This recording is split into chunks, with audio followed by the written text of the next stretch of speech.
안녕하세요. 유모세 목사입니다. 오늘은 예수님이 예루살렘 입성하실 때 유대인들은 왜 이 종려나무 가지를 흔들었을까? 라는 주제로 재미난 얘기를 나눠보고자 합니다.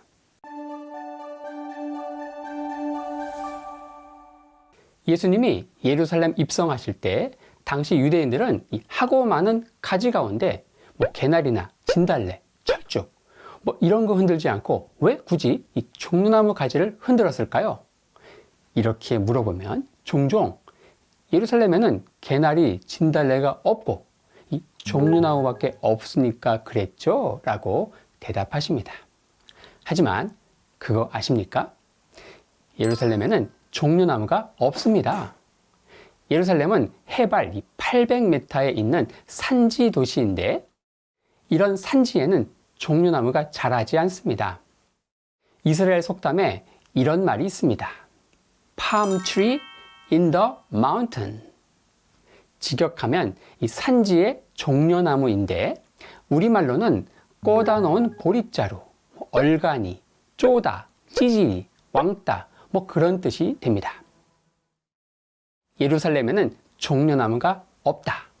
그러면 당시 유대인들은 종려나무 가지를 어디서 꺾어온 것일까요? 또 종려나무는 무엇을 상징할까요? 이스라엘에 여리고라는 도시가 있습니다. 뽕나무 위에 올라간 삭개오, 소경 바디메오로 유명한 도시죠. 그런데 이 여리고가 성경에는 자주 종려의 성읍이라고 나옵니다. 그만큼 종려나무가 많기 때문이죠. 지금도 여리고에 가면 이 가로수가 전부 종려나무고 주변에도 대규모 종려나무 농장들이 즐비합니다. 여리고는 광야에 있는 이 오아시스 도시인데 예수님이 예루살렘 입성하실 때 당시 유대인들은 어떤 이 특별한 목적 가운데 여리고에서 종려나무 가지를 꺾어서 온 것입니다. 그러면 왜 종려나무일까요? 이건 이 나무가 갖고 있는 독특한 상징 때문입니다. 이걸 우리식으로 표현하면 1919년 3월 1일에 우린 저마다 태극기를 흔들면서 대한독립 만세를 외쳤죠?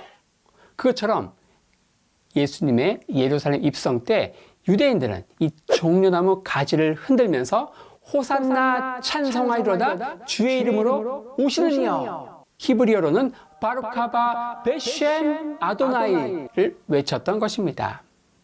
우리 손에는 태극기가 들려 있었고 유대인들 손에는 이 종려나무 가지가 들려 있었는데 이 두 개가 정확히 동일한 상징을 갖고 있다는 것이죠. 바로 민족주의입니다. 그러면 왜 이 종려나무가 유대 민족주의를 상징하는 나무가 됐을까요? 그것은 이 웬만해서는 절대 죽지 않는 이 나무의 특성 때문입니다. 종려나무를 도끼로 칩니다. 남은 그루터기를 불로 태워요. 그래도 몇 년 후에 다시 자라납니다. 종려나무를 나타내는 라틴어 식물 학명이 참 재밌습니다. 피닉스 닥틸리페라. 이 불사조를 뜻하는 이 피닉스가 식물 학명에 들어갈 정도로 이 종려나무는 절대 죽지 않은 불사조의 특성을 갖고 있다는 것이죠. 유대인들은 주전 586년 바벨론에 멸망한 이후 페르시아, 그리스, 로마의 식민 통치를 받습니다. 이런 연이은 이방의 압제에도 그들은 아무리 우리를 짓밟아도 절대 굴하지 않겠다는 어떤 저항정신, 민족주의를 상징하기에 가장 적합한 나무로 이 종려나무를 떠올린 것입니다. 종려나무가 고고학 유물에도 종종 등장하는데요. 유대인들이 로마의 압제하에 있다가 대대적인 봉기를 일으킵니다. 주 68년부터 70년까지 수도 예루살렘이 로마군에 의해서 포위될 때 당시 봉기를 이끌던 열심 당원들이 있습니다. 이들이 3년간 수도 예루살렘을 지키면서 어떻게 하는가? 민족주의 정신을 고취시키기 위해서 동전을 주조하는데 그 동전에 뭐가 새겨져 있는가? 바로 종려나무입니다. 하지만 3년의 포위 끝에 로마 장군 티투스도 유대 반란을 최종적으로 진압하면서 승리를 기념하는 동전을 주조하죠. 이 동전에 종려나무가 있고 그 밑에서 엉엉 울고 있는 유대인 여자가 있습니다. 그리고 그 종려나무보다 더 큰 키의 로마 군병이 있죠. 그리고 그 밑에 뭐라고 새겼는가? 주디아 카프타, 유대, 마침내 정복되다 라는 글귀를 라틴어로 새겼네요. 유대 민족주의를 상징하는 종려나무, 그거보다 더 센 우리 로마 군병, 뭐 이런 뜻이겠죠. 그런데 이 불사조와 같은 종려나무를 죽일 수 있는 아주 간단한 방법을 제가 이스라엘 10년 살면서 마침내 찾아냈는데 뭐라고요? 생긴 거하고는 달리 성격이 꽤 고약하다고요? 자, 어쨌든 이 불사조와 같은 종려나무를 죽일 수 있는 방법.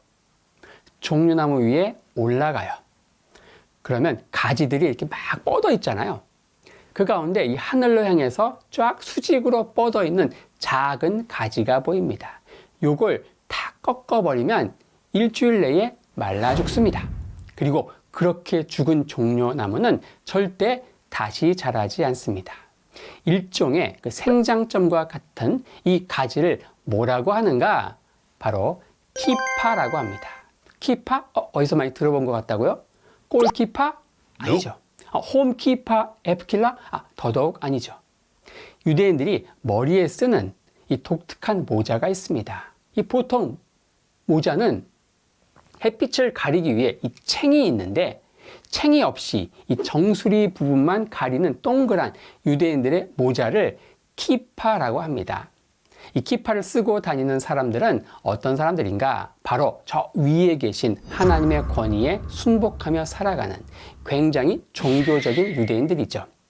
흔히 유대인들은 다 하나님을 잘 믿는다고 생각하는데 그렇지 않습니다.